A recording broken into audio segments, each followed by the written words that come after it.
साथियों, आज की ये वीडियो आपके एग्जाम पर अंतिम प्रहार साबित होगी और ये अंतिम वीडियो आप सभी के एग्जाम के दृष्टिकोण से बहुत ही ज़्यादा इम्पोर्टेंट। साथियों, यदि एग्जाम के कुछ घंटे पहले या कुछ मिनट पहले इस वीडियो को देख रहे हैं, एग्जाम हॉल के बाहर खड़े होकर इस वीडियो को देख रहे हैं, तो मैं यही कहूँगा साथियों कि इस वीडियो को देख कर जाइएगा। बाद में एग्जाम हॉल में आपको इससे कितना लाभ मिलता है आपको इस वीडियो से पता चल जाएगा। चलिए ठीक है साथियों, चलिए प्रश्न बात करते हैं साथियों। सो फास्ट तरीके से हर एक क्वेश्चन को कवर करेंगे क्योंकि भैया आपके एग्जाम के पास भाई बहुत कम टाइम बचा हुआ है। तो भैया मेघदूत के लेखक कौन है साथियों?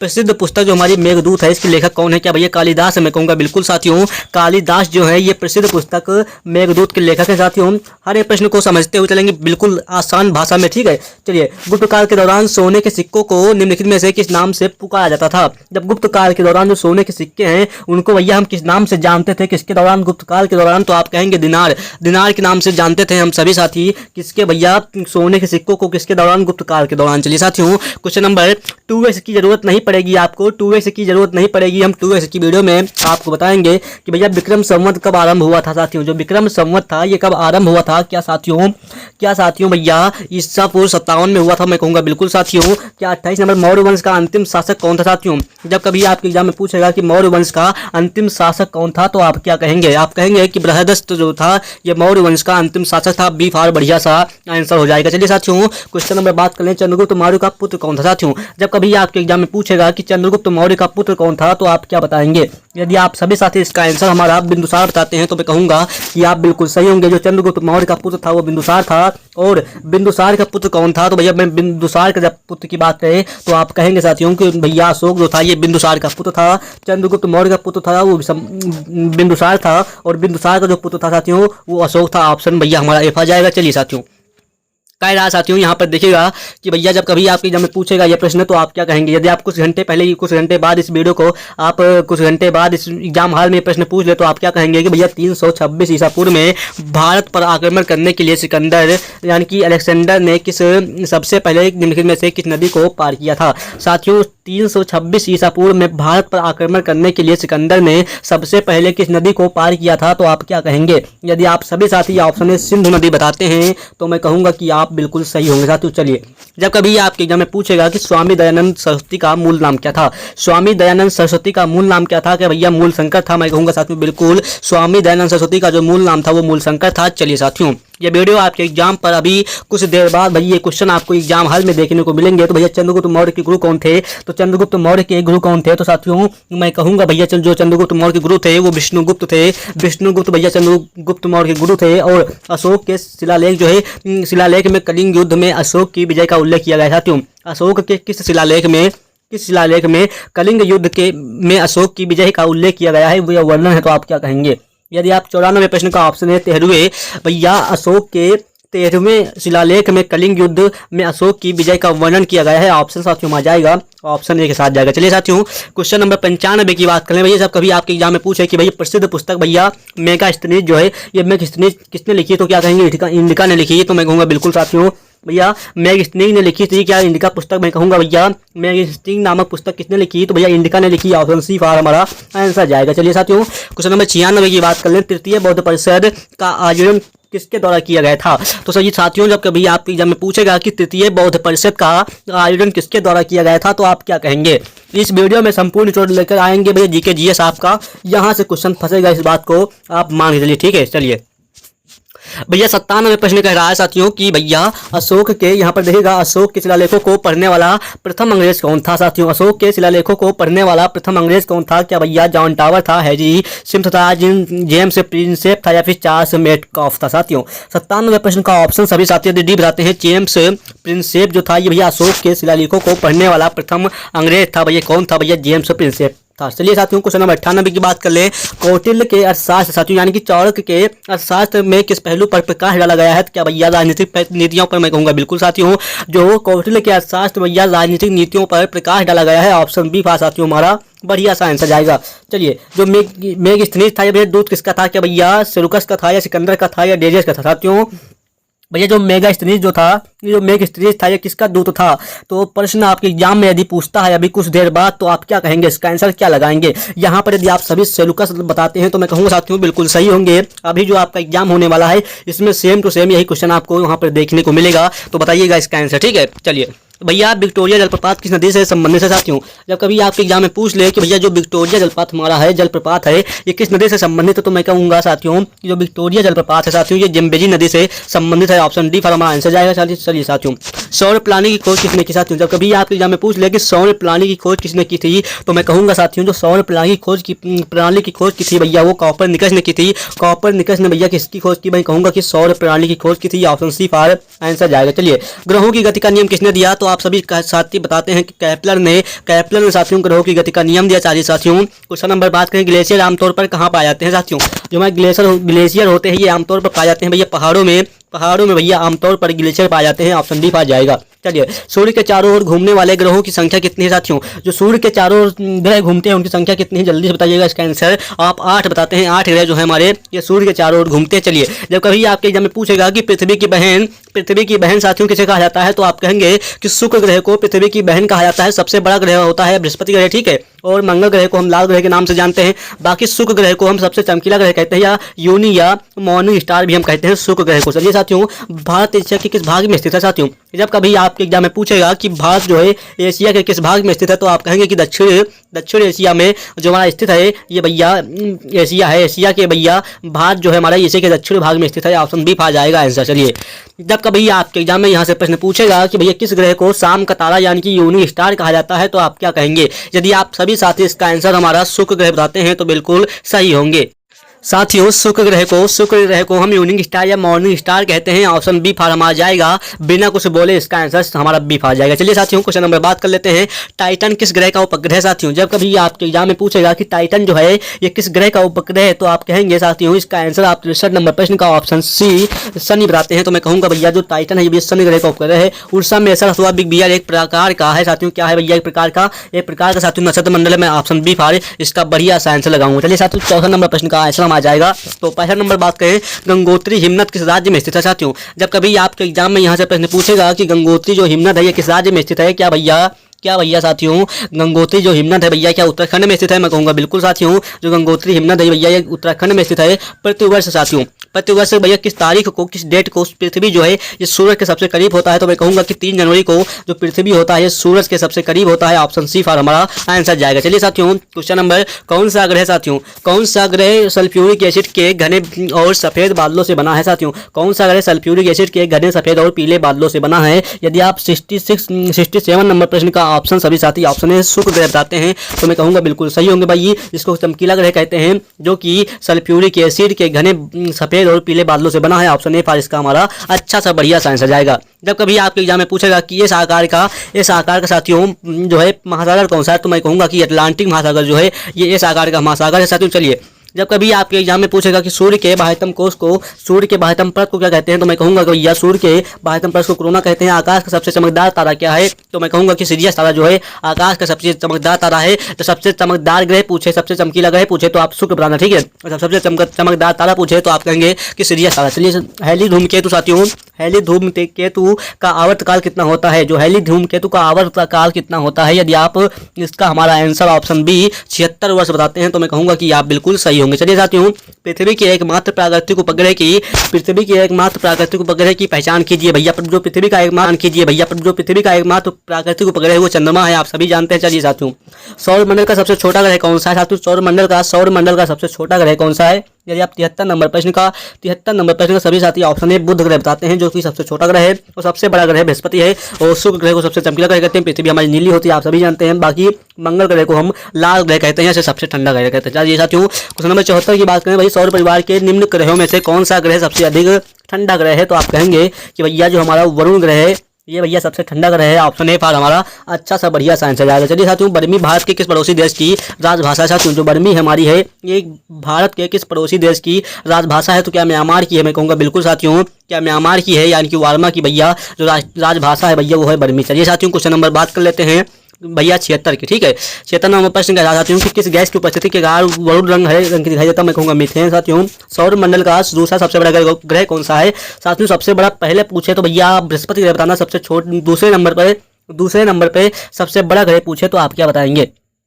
साथियों जो दूसरे नंबर पर सबसे बड़ा ग्रह है वो ऑप्शन सी शनि ग्रह जो होता है साथियों, ये सबसे बड़ा ग्रह होता है शनि। यानी कि शनि ग्रह का सबसे बड़ा उपग्रह क्या है साथियों, शनि ग्रह का सबसे बड़ा उपग्रह क्या है, तो आप क्या कहेंगे। जो शनि ग्रह का सबसे बड़ा उपग्रह है साथियों वो ऑप्शन है टाइटन ग्रह जो है शनि ग्रह का सबसे बड़ा उपग्रह है साथियों। चलिए, जब कभी आपके एग्जाम में पूछेगा कि भैया पवनों का देश यानी कि पवनों का देश किसे कहा जाता है, तो आप डेनमार्क बताते हैं, तो मैं कहूँगा कि आप बिल्कुल सही होंगे साथियों। डेनमार्क जो है इसको पवनों का देश कहा जाता है। बाकी तरल पदार्थों से ना होकर गुजर सकने वाली भूकंपीय लहर कौन सी है, तो मैं कहूँगा साथियों ये इसका आंसर जाएगा। चलिए साथियों, क्वेश्चन नंबर बात करते हैं अगले की ओर।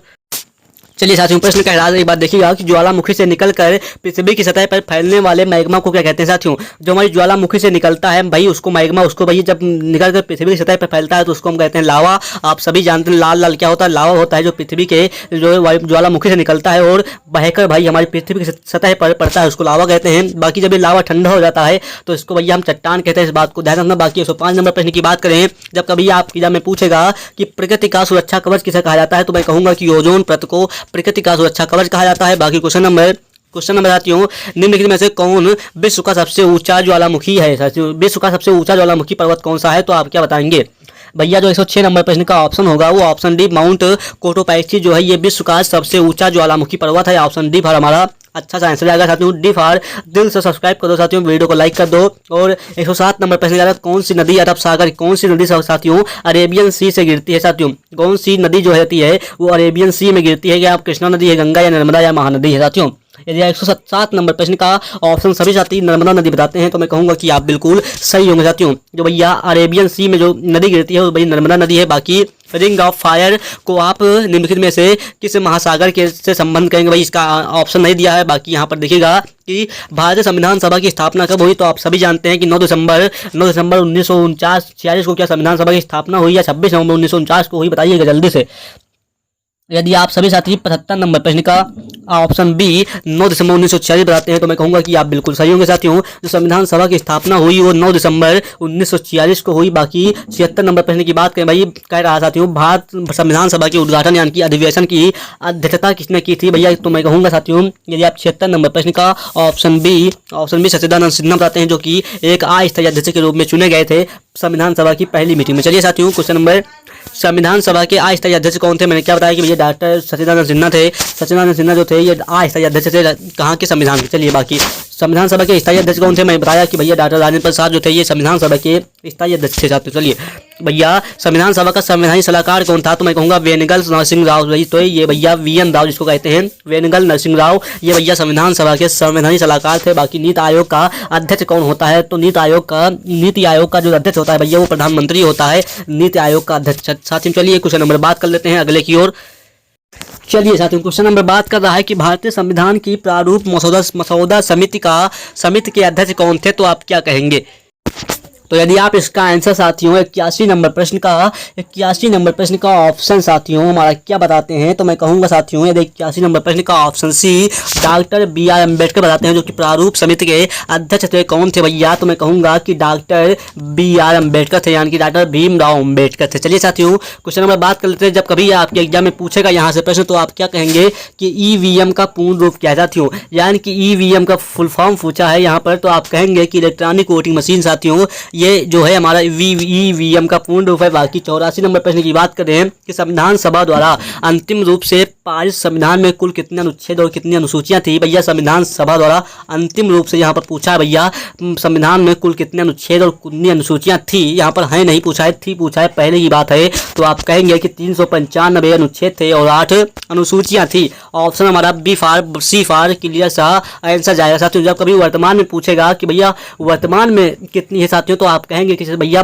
12 अनुसूचियां हैं और 400 प्लस जो है हमारे अनुच्छेद है। चलिए बहुत अच्छी बात साथियों। क्वेश्चन नंबर बात कर लेते हैं 85 नंबर प्रश्न की। तो इस प्रश्न का आंसर आप सभी साथी देने का प्रयास करेंगे कि संविधान सभा भैया भारतीय संविधान के निर्माण में संविधान सभा को कितना समय लगा, तो भैया मैं कहूँगा कि 2 वर्ष से ज़्यादा लगा और भैया 3 साल से कम लगा। तो भैया यहाँ पर 2 वर्ष 11 माह 18 दिन साथियों हमारा संविधान सभा बनाने में लगा था टोटल समय। चलिए साथियों, भारत का संविधान लागू हुआ आप सभी जानते हैं 26 जनवरी 1950 को लागू हुआ था साथियों। चलिए उस भारतीय संविधान सभा में कुल महिलाएं कितनी थी, तो मैं कहूँगा भाई 15 जो है ये 15 महिलाएं थी संविधान सभा में कुल। ठीक है, चलिए बाकी यहाँ पर जिसमें से सुचेता कृपलानी थी और सरोजिनी नायडू थी जो कि उत्तर प्रदेश की थी साथियों। चलिए यहाँ पर 88 नंबर प्रश्न की बात कर लें कह रहा साथियों कि भारतीय संविधान के किस भाग को उसकी आत्मा या हृदय की व्याख्या की गई है, तो मैं कहूँगा कि प्रियम्बल इसका सही आंसर होगा। जो प्रस्तावना है साथियों, इसको ये संविधान सभा की आत्मा या फिर हृदय की आख्या दी गई है। ऑप्शन ए फॉर संविधान सभा को भैया उदार लिया हुआ संविधान कहा जाता है। संविधान सभा को क्या कहा जाता है? लचीला संविधान और कठोर संविधान साथियों कहा जाता है। चलिए, जब कभी आपके एग्जाम में पूछेगा कि भारत साथियों है, जो हमारा भारत है ये धर्मनिरपेक्ष राष्ट्र है, ऑप्शन ए फॉर हमारा अच्छा सा आंसर जाएगा। चलिए साथियों, यहाँ पर कह रहा है ये प्रश्न देखिएगा, इसका आंसर क्या होगा कि निम्नलिखित में से किसी राज्य का क्षेत्र घटा या बढ़ा सकता है क्या? राष्ट्रपति, संसद या क्षेत्रीय परिषद या फिर राज्य व्यवस्था। यदि आप 116 नंबर प्रश्न का ऑप्शन सभी साथी क्या बताते हैं, तो मैं कहूँगा यदि आप इसका ऑप्शन 20 संसद बताते हैं, तो मैं कहूँगा कि आप बिल्कुल सही होंगे साथियों। जो भैया राज्य का क्षेत्र है घटा या बढ़ा सकती है क्या? कौन सकता है भैया? संसद जो है किसी राज्य का क्षेत्र घटा या बढ़ा सकती है। बाकी हरियाणा राज्य कब बना साथियों? जो हमारा हरियाणा है ये पूर्ण रूप से राज्य कब बना, तो आप क्या कहेंगे साथियों? यदि आप इसका आंसर आप बताते हैं, क्या बताते हैं साथियों? यदि इसका आंसर आप सभी साथी 1 नवंबर 1966 बताते हैं, तो मैं कहूँगा कि आप बिल्कुल सही होंगे साथियों। जो हरियाणा है ये 1 नवंबर 1966 को एक राज्य बना था। ऑप्शन ए फॉर हमारा अच्छा सा बढ़िया सा आंसर जाएगा साथियों। चलिए, यहाँ पर पाकिस्तान से आकर भारत में नागरिकता पाकिस्तान से भारत में नागरिकता प्राप्त करने संबंधी प्रावधान का वर्णन निम्नलिखित में से किस अनुच्छेद में वर्णित है, तो आप क्या कहेंगे? यदि आप 118 नंबर प्रश्न का ऑप्शन ए आर्टिकल 6 बताते हैं, तो मैं कहूँगा आप बिल्कुल सही होंगे साथियों। जो नागरिकता का प्रावधान है वो भाग 2 में है। भाग 2 में नागरिकता का प्रावधान है, जिसमें भैया यदि कोई व्यक्ति पाकिस्तान से भारत में आए और वह भारत की नागरिकता लेना चाहे, तो भैया आर्टिकल 6 के तहत उसको भैया हमें नागरिकता देनी पड़ेगी। इस बात को ध्यान रखना साथियों। चलिए, यहाँ पर देखिएगा प्रश्न इस साइड में दिया हुआ है कि वर्तमान में भारतीय नागरिकों को कितने मौलिक अधिकार प्राप्त है साथियों?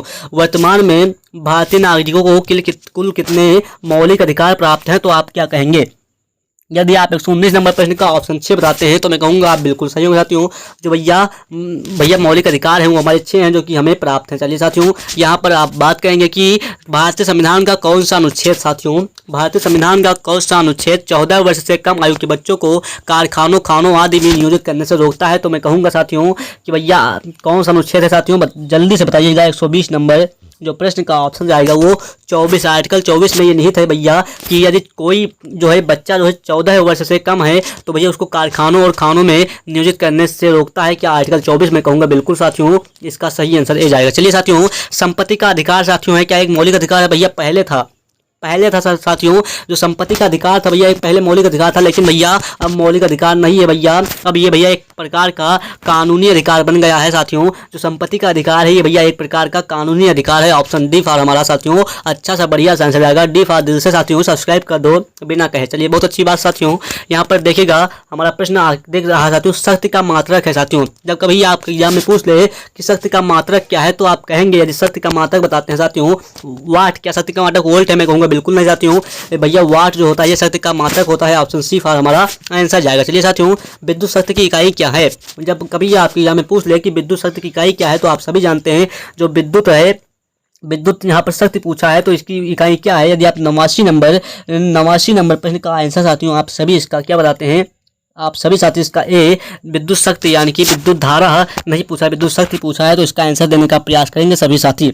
यदि इसका आंसर डी वाट बताते हैं विद्युत शक्ति कहा भैया, तो मैं कहूँगा बिल्कुल सही होंगे। वोल्ट नहीं होगा, इस बात को ध्यान रखना, ना ही कूलाम ना ही एम्पियर। चलिए, बल का मात्रक आप सभी जानते हैं भैया। बल का मात्रक क्या होता है? न्यूटन होता है। ठीक है, न्यूटन बाबा जिसने भैया बल का जो है मात्रक होता है वो न्यूटन होता है। चलिए साथियों, हमारा इसका आंसर आएगा। ठीक है, चलिए यहाँ पर कार्य का मात्रक पूछा जाता है। कार्य का मात्रक क्या होता है? कार्य का मात्रक आप सभी जानते हैं भैया जूल होता है, इस बात को ध्यान रखना। बाकी आवर्ती को किसमें मापा जाता है? मैं कहूँगा कि हर्ट्ज में भैया आवर्त को मापा जाता है, आवर्ती। ठीक है, समतल दर्पण की फोकस दूरी कितनी होती है? मैं कहूँगा साथियों समतल दर्पण की जो फोकस दूरी होती है वो भैया कितनी होती है? जल्दी से बताइएगा। समतल दर्पण की फोकस दूरी कितनी होती है? तो मैं कहूँगा साथियों अनंत होती है समतल दर्पण की फोकस दूरी। चलिए बात करते हैं क्वेश्चन नंबर अगले की ओर। साथियों यहाँ पर चालक की विद्युत प्रतिरोधकता की इकाई क्या है? भैया मैं कहूँगा विद्युत प्रतिरोधकता की यहाँ पर पूछा है, तो भैया ओम मीटर क्या होगा बताइएगा। क्या एम्पियर होगा? 94 प्रश्न का ऑप्शन डी यदि बताते हैं तो मैं कहूँगा बिल्कुल सही होगा साथियों। चलिए, क्यूसेक में क्या मापा जाता है? भैया क्यूसेक में क्या मापा जाता है? तो मैं कहूँगा कि जल का बहाव मापा जाता है। चलिए क्वेश्चन नंबर अगले की बात कर लें। चलिए साथियों क्वेश्चन नंबर बात कर लेते हैं 62 नंबर प्रश्न की। कह रहा साथियों कि भारत के प्रथम गवर्नर जनरल कौन थे? तो मैं कहूँगा साथियों यहाँ पर भारत का पूछा है तो आप कहेंगे कि लॉर्ड विलियम बेंटिंक जो थे ये भारत के प्रथम गवर्नर जनरल थे। बाकी बंगाल के प्रथम गवर्नर जनरल की जब कभी बात करें तो आप कहेंगे कि विलियम बेंटिक जो थे ये बंगाल के थे और जो भारत के थे वो भैया लॉर्ड विलियम बेंटिक थे। चलिए साथियों महावीर जो है ये महावीर तीर्थकरों में से अंतिम तीर्थकर माने जाते हैं। तो मैं कहूँगा साथियों 24 महावीर जो स्वामी हैं महावीर स्वामी भैया 24वें तीर्थकर में से एक अंतिम तीर्थकर माने जाते हैं। ऑप्शन सी पर हमारा आंसर जाएगा। चलिए साथियों क्वेश्चन नंबर सबसे पुराना वेद आप सभी जानते हैं साथियों सबसे पुराना वेद क्या है? ऋग्वेद है साथियों। सबसे पुराना वेद क्या है? ऋग्वेद है। ठीक है चलिए भगवान महावीर का मूल नाम क्या था? मैं कहूँगा कि वर्धमान था भैया। महावीर जो है भगवान महावीर का मूल नाम वर्धमान था। बाकी सिद्धार्थ जो था ये आप सभी जानते हैं गौतम बुद्ध का मूल नाम था। चलिए साथियों 24वें जैन तीर्थकर का नाम क्या था? मैंने क्या बताया कि सबसे अंतिम तीर्थकर कौन माने जाते हैं भैया? तो भैया 24वें तीर्थकर जो है हमारे भगवान महावीर माने जाते हैं। तो वहीं पर भैया जब महावीर की बात करें साथियों तो भैया ये 24वें तीर्थकर माने जाते हैं जो कि एक अंतिम तीर्थकर थे। चलिए साथियों भारत का राष्ट्रीय आदर्श वाक्य सत्यमेव जयते ये किस प्राचीन शास्त्र से उत्कृष्ट है? साथियों जो सत्यमेव जयते है ये कहाँ से लिया गया है भारत का राष्ट्रीय वाक्य? तो आप क्या कहेंगे? यदि आप सभी साथी इसका आंसर मुंडक उपनिषद से बताते हैं तो मैं कहूँगा भैया मुंडक उपनिषद से भैया सत्यमेव जयते ये हमारा वाक्य लिया गया है। इस बात को ध्यान रखना। चलिए साथियों क्वेश्चन नंबर बात कर लेते हैं।